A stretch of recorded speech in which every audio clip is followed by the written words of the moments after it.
Appreciate it.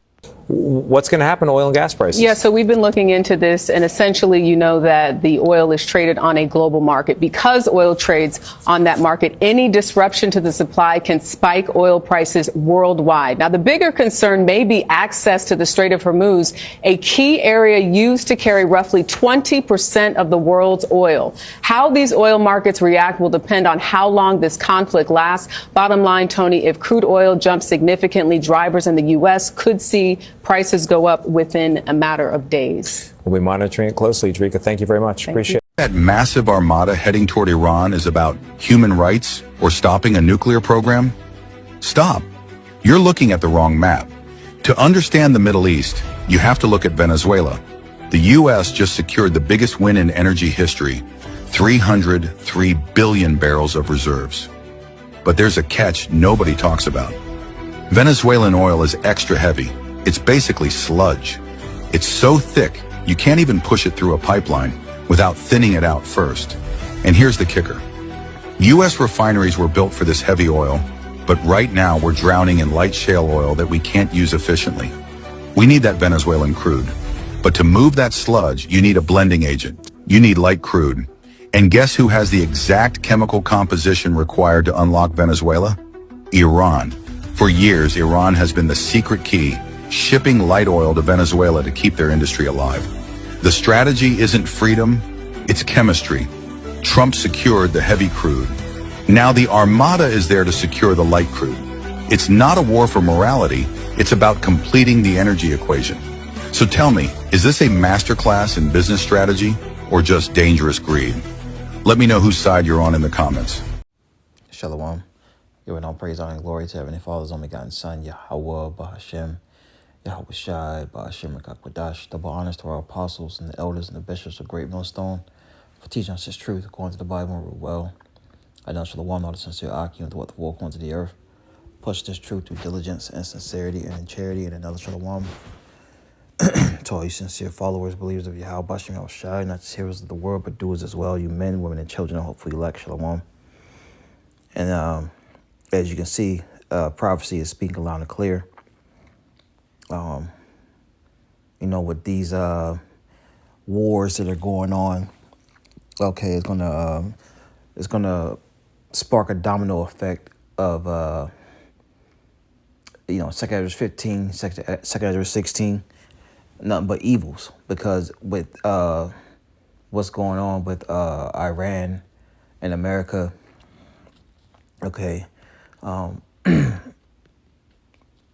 It's more to it than just the oil, right? Those are one of the countries that don't have an elite banking, if you know what I mean. All right, well, I'm not gonna get too much into that, but I want to focus on these oil prices, which is going to bring evil times, as I have here in Ezekiel 7. All right. And there's no new thing upon the sun. All right. Evils befell our people in the ancient time, and it's happening again. All right. That's why it's very important that we be seeking the Lord now while we still have time, because the evils are coming. They're here. Ezekiel 7:5, it says, Thus saith the Lord power, and evil, and only evil, behold, is come, and end is come. The end is come. It watcheth for thee, behold, if it come. And, with the end of Esau, Edom, the self-proclaimed so-called white man's rulership ending, all right, it's going to be the end of all, of wickedness, man. It's going to be the end of 2/3. All right. It's going to be the end of just wickedness ruling. And the way that this place, America, was established, the same way it's going to go out. Even worse, though. And,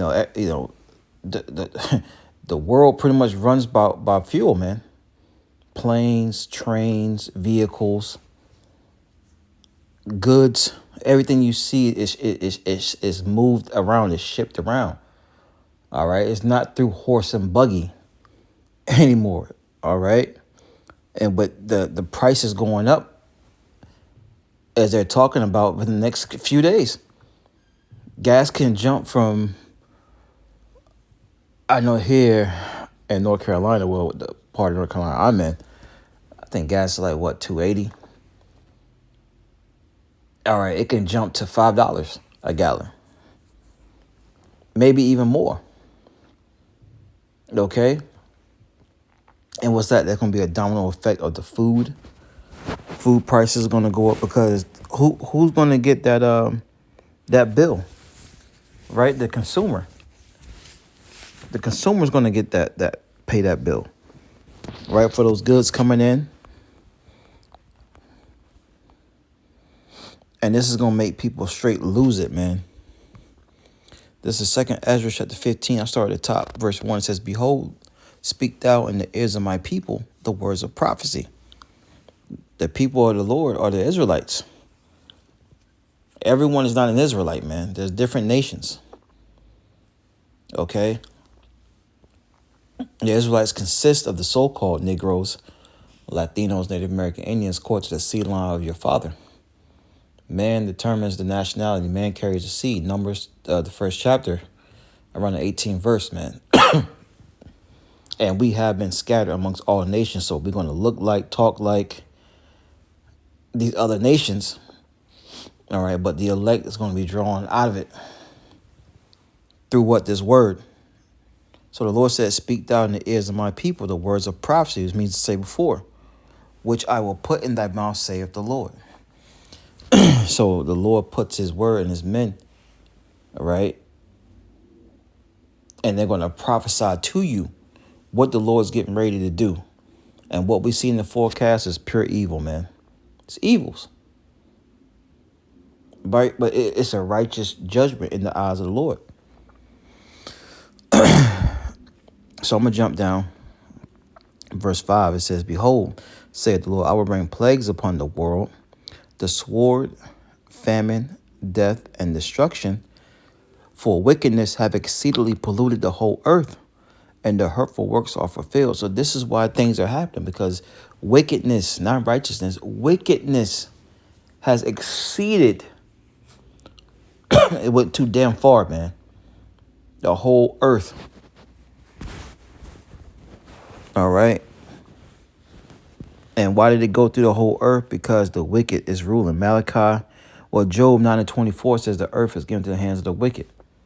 And then Malachi, the first chapter, tells you that Esau, Edom, okay, is the border of wickedness. So wherever this man goes, that's where wickedness is going to be. And it has polluted the whole earth. And this man's been all over, man. Spreading madness, spreading wickedness. Okay? And he used a lot of our people to do it as well. But anyways, so these evils are coming because the wickedness has exceedingly polluted the whole earth, man. All right, and the Lord says he's going to bring what? Famine. So when you have to choose between eating and having a roof over your head, what people are going to choose the food. People are going to choose the food because people say, I can live in my vehicle. But what about when you got a family? What about when you got kids? Right? Things are about to get real uncomfortable if these gas prices truly go up, man. They're uncomfortable now. Okay? So let's jump down some more. Rakatah. Slakia. It says, "Woe to the world," right? Going that word woe again means destruction to them that dwell therein. It says, "For the sword and their destruction draweth nigh, and one people shall stand up to fight against another with swords in their hands." Now, why would people need to do that? Why would people need to do that? We're going to keep reading. We're going to find out. Verse 16, "For this in the modern day swords the gun." All right. All you gun owners, you're gonna get your chance. You're gonna get your chance. It's gonna be like the Wild Wild West out here. And if the Lord is not on your side, because there's nothing wrong with owning a sword. There's nothing wrong with that. Okay, but it's about the Lord being on your side, man. If Yahweh Shem Shai on your side, hey, you gonna end up like my man from what's that movie, man? Scarface. When he was getting blowed down, blasted down at the end, man.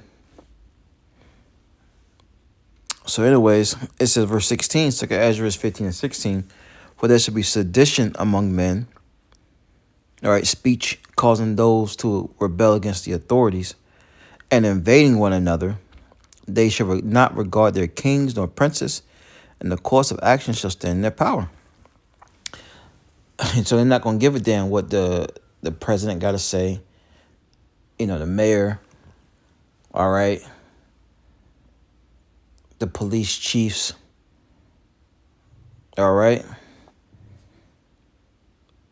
because people are going to want answers, and they're going to need them now. They're going to need them now. They're going to look. You can just picture it, man. You healthcare, everything, medicine, everything will skyrocket, man. Once again, how do you get your meds? How do you get these things? You're not just pulling off a tree, right? It's being shipped. Clothing, everything. And people are going to lose it.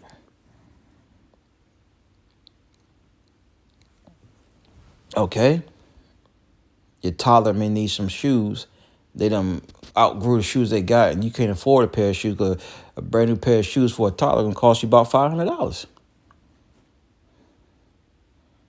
And once again, so what if some don't believe? We're not asking you to.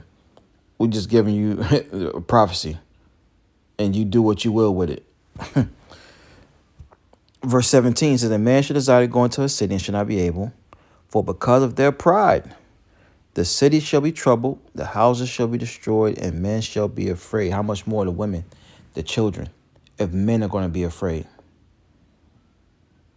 Okay? The scriptures say, in Job, at famine and destruction we shall laugh, right? Roughly paraphrasing, Lord willing, part of that number.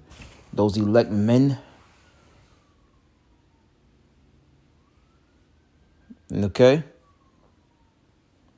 Because we know these things are coming. We know judgment is here.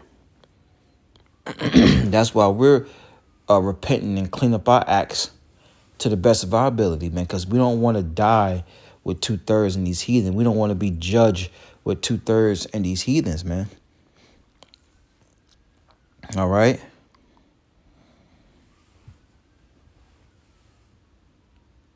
Damn. They chasing somebody. They hear the sirens outside. But anyways, yeah, all that's gonna go out the door. Ain't no police gonna be showing up trying to rescue somebody during, all that's gonna go out the window, man. During these times. And you can see them pushing out that Marshall, LAW. Because these cops, they're going to look. The scripture said the course of action shall stand in their power. These cops, these sheriffs, they're going to be trying to protect their own, man.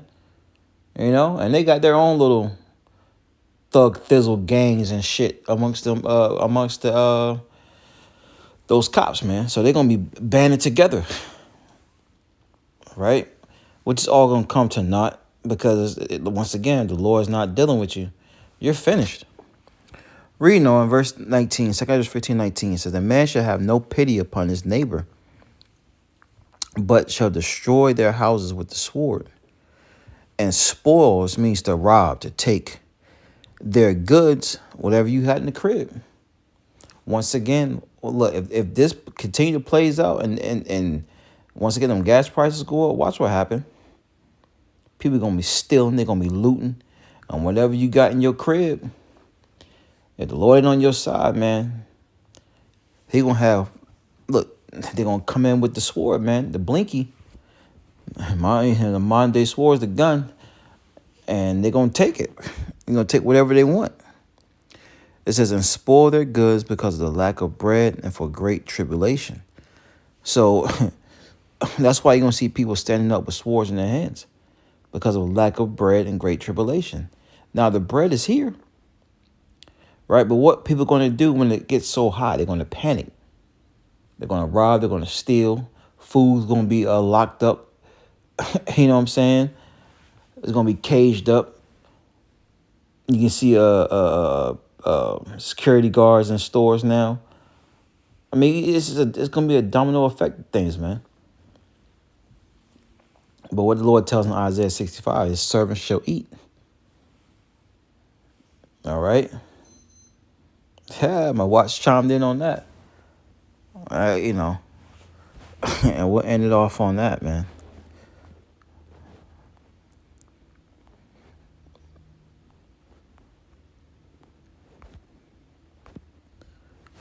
So Isaiah 65. It says, and 13, it says, therefore, saith the Lord, behold, my servant shall eat, but ye shall be hungry. Behold, my servant shall drink, but ye shall be thirsty.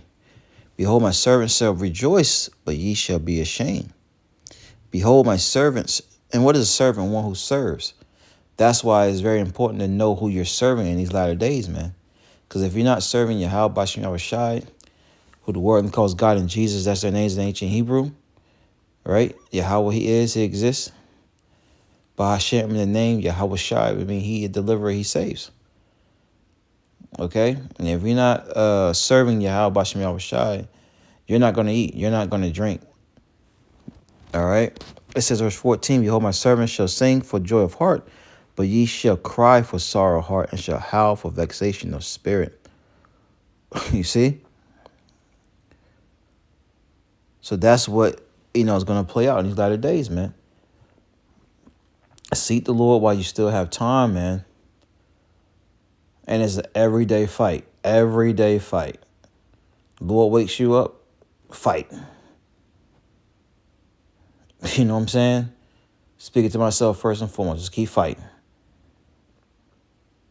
Because the evils are coming, man. Shalom.